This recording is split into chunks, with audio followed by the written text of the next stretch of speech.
ஏசாயா 55 அதிகாரம் 11 அப்படியே என் வாயிலிருந்து புறப்படும் வசனமும் இருக்கும்.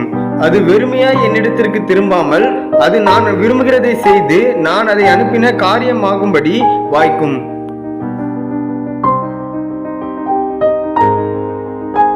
Isaiah chapter 55 verse 11.